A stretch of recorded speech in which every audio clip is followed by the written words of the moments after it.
જય માતાજી દોસ્તો। તો અત્યારે હું નાહી ધોઈને એકદમ રેડી થઈ ગયો છું અને અત્યારે હું જઈ રહ્યો છું ભગત કાકાની વાડીએ, કારણ કે આજે બેનના લગ્ન આવ્યા છે અટાણે। માન બાપુને વયા ગયા છે, ગાડી છે નહીં તો આપણે અટાણે જવાનું છે હાલીને। તો હાલીને જઈએ લાલુભાઈની વાડી અને પછી ત્યાં થોડુંક કામ કરવાનું છે, જગા રેવલ કરવાની છે અને ત્યાં જઈ અને ત્યાં અમે શું કરવાના છીએ એ તમને બતાવીશ। ચાલ, હું આવી ગયો છું લાલુભાઈની વાડીએ અને અહીંયા આપણે જગ્યા બનાવવાની છે। આ બધા પારીઓ ધસવાની છે, આની કોઈ ઘઉં છે ને એટલે અહીંયા બનાવવાની છે જગ્યા।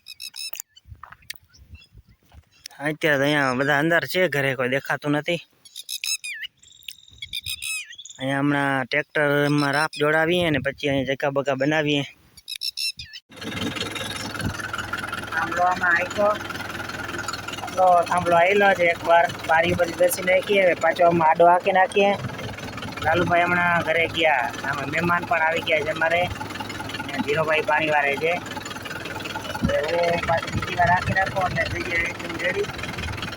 પાણી હાંકવા તો નાખી દેશું અને દૂધ પૂરું દે નહીં। તો ચાલો અત્યારે હું બીજી વાર હાંકું કેવું કાલે છે। બીજી વાર હાંક્યું છે, જો પાછળ આવું થતો આવે છે, આવું થતો હોય તો વાંધો ના આવે।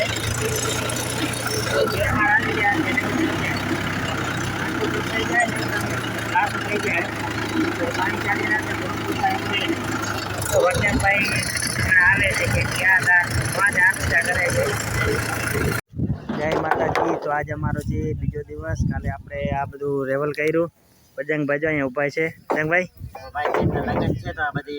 તૈયારી ચાલુ છે, આજે માંડવો છે ને આ જો કાલે બધું કર્યું।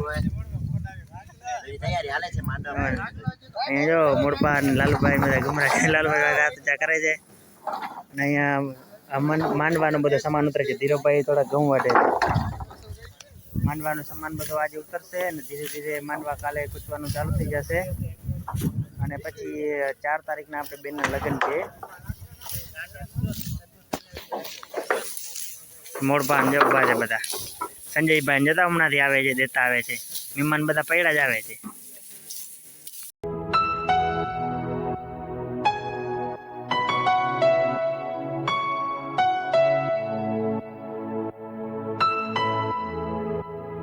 આપણે આવ્યા હતા સમર્પણ में कपड़ा ની જોડી લેવા।